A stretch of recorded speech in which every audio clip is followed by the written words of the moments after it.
everybody, Stephen Totillo of Kotaku, and you're looking at Apotheon, which is a game I've gotten really into, so I wanted to show you guys as well. As you may have surmised from that overworld map right there, this is a game involving Greek mythology, and we are going to Mount Olympus. By mandate of Zeus, father of gods and men, king upon the mountain, the Olympian gates are open to all deities who seek refuge here. Though your domains on earth lie in ruin, Zeus welcomes you into his home during this time of transition. Once the mortal issue has been resolved, you will all be free to return to the earth. As guests of Zeus's hospitality, strict adherence to his laws is expected. Violence and theft will be met with the wrath of Olympus. Well, bad news for that guy. There's going to be a lot of violence and theft because we are going into Mount Olympus to cause all sorts of chaos and kill some gods. You're going to be seeing just some scenes that I've captured from early on in my playing of the game. I've only played a few hours overall, but since, like I said, I really like the game and I wanted you guys to see more of it. Apotheon, as you can see, has kind of a Greek pottery art style, and you'll see as I go from area to area some changes in the look of the game. I think the game's very attractive, but the main reason that I find myself really drawn into it is the way it plays, and it's a bit of a Metroidvania style game, which means 2D combat, but also lots of exploration. It really is very rewarding if you like sort of looking into the nooks and crannies of a game, finding things that are going to not only make your character more powerful, but help you get more out of more of the terrain of the game. Lots of exploration. In this case, we're in Artemis's zone, which is one of the major zones of the game. We've got a bunch of different missions that we're going to go on in each of these zones, so subquests, and you can see the arrows in the margins, in the periphery on the right of the screen, point towards some of the I guess, the subquests that you're going to go on before you're going to face down Artemis. So you can see cleanse the sanctuary, hunt the Direwolf, defeat the Chimera. Also, I've touched the PS4 touchpad, and we've got this kind of map overlay here, and you can almost play by navigating with the icon, but you can see my guy's still swimming in there. That's what I'm focused on, but I'm defogging the map bit by bit. So as I said, Metroidvania style in terms of getting your head around, understanding an area of the game, learning the different ins and outs of it, and figuring out how to get through various doors and areas. In this case, I need to use my torch, there we go, and light that up. It's a trade-off here. When I'm using my torch, I don't have my shield. I have to put it away. And that's a lot of what this game is also about, is figuring out what you have at your disposal and using those tools and mostly weapons to effectively get through this. This is going to be the fight against the Direwolf, and you'll see me kind of struggling with my sort of newbie skills here, trying to use the shield a little bit and using this sword, not that effectively, against the Direwolf. Bottom right represents, the icons on the bottom right represent the different weapons and abilities that you have, and you'll see me cycling through and using a healing potion right there. But the first of those represents melee weapons, and I'm carrying a whole bunch of them. The second is range, various bows and arrows and throwables. The third is special abilities, and the fourth are things like I just used to improve my armor stats, and your health potions and some other, I guess, ability affecting items there. You see my health is getting really low, but I have switched to a spear, using that better. I've paused to go into the crafting. You pick up a lot of just detritus and leaves and whatnot that you can use to craft, in this case, some health potions. So I try to deal with this. You may be thrown off if you say, like, a wolf doesn't move like that. This sort of, the movement of these characters looks weird. It's very physics-based. It's very much about, and you say, well, a wolf doesn't move like that with real physics. But this is a game about kind of learning the speeds of the different characters, learning the speeds of your weapons and the impact of each, and getting the timings down. In this case, it's not going to be so much about timing, but using the right weapon for the right job, and I'm going to get the Assassin Dagger out. I'm in a new zone, as you can tell, and yeah, Assassin Dagger to the back, one-hit kill. Those guys are pretty much one-hit kill if you face them from the front, with the level of power I have at the time. And then I go through looting things, because that's a lot of what you're doing in the game as well, is just picking up all sorts of gear and loot. I was about to try to lay a bear trap in this section here. This is a boss battle against Artemis. Pretty far into it. Her health was low, my health was low. It's interesting the way this boss battle occurs. I am a deer right now. I have no weapons. She's hunting me, and if I can hit these pillars of light, then I can transform into a person again and have weapons, and she'll become the deer, and I'll be hunting her, and hopefully going to... Nearly dead.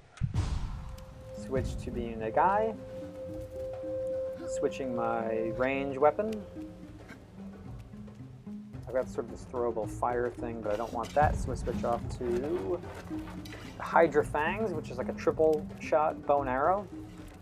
Aiming, not so good at the aiming yet. Missed once, missed twice, and killing shot.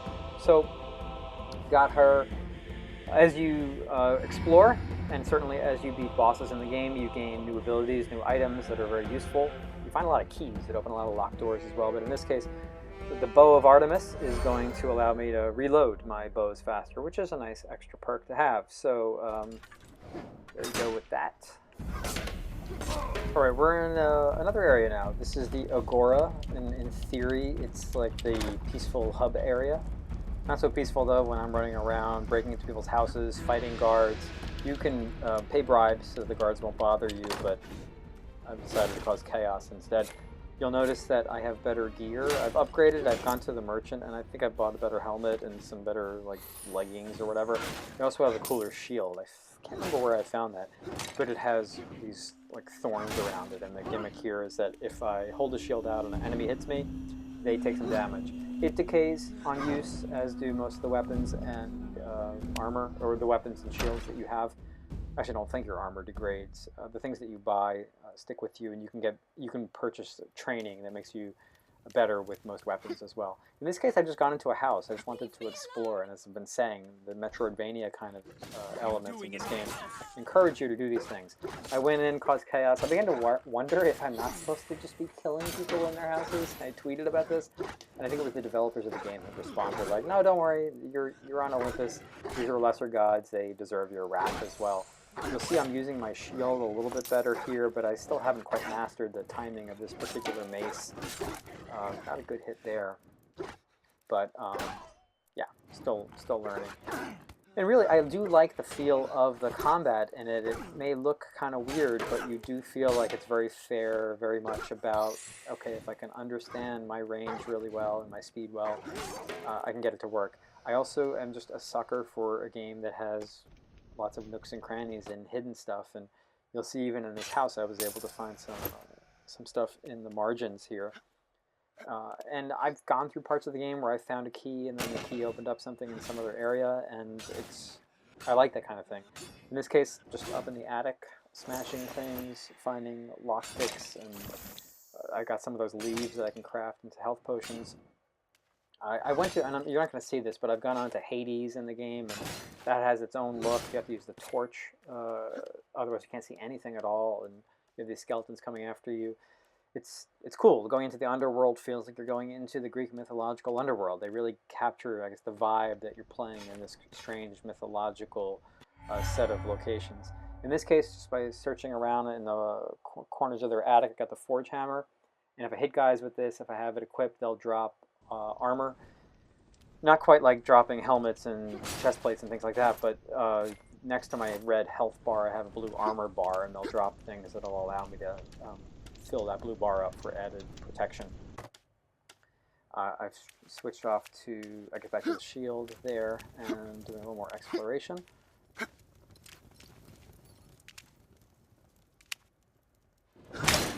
Smashing furniture. Picking locks. Thanks, Zeus! Thank you. We are free to return to the forests of Our Lady. Present this flower to the shrine of the nymphs, and you shall be blessed.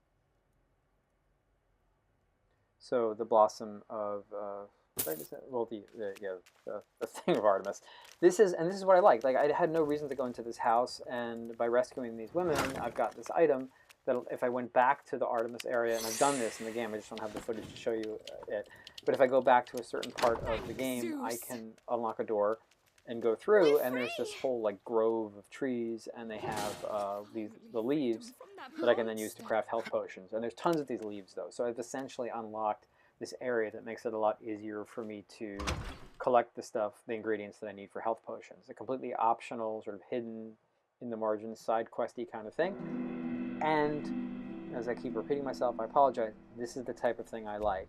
Metroid style thing of go back, find something, go to another area, use it, become more powerful. I'm in the main merchant area elsewhere in the Agora right now, looking into doing some shopping. and you can see some of the different weapons that I can choose from. And this will again give you more of a sense.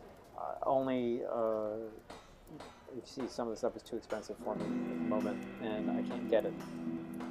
So you can play very much as a scavenger, trying to get as much money as you can, and there's another way to get money here, is smashing things, but the security comes after you.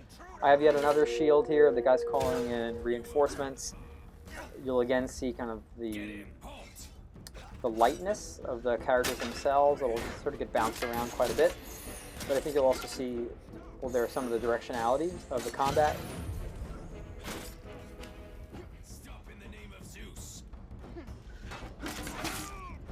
It's got a little better with the timing of the spear right there.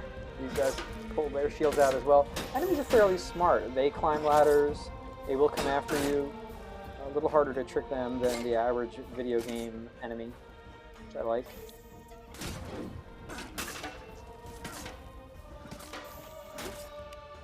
But yeah, this is Apotheon. Like I said, PlayStation 4, PC for now. I don't know if it's coming to other platforms, but you can get it for 15 bucks on either. I've been enjoying it quite a lot on the PS4. It feels really good with the controller, and I sense there's a lot more improving that I can do with my skills, and also a lot more improvement that the character can do with various abilities that I'm going to find, purchase, unlock, and what have you. So I'm having a really good time. I highly recommend you check it out. A nice surprise treat for early in 2015. Pretty good game. Have fun. Today you train with the best.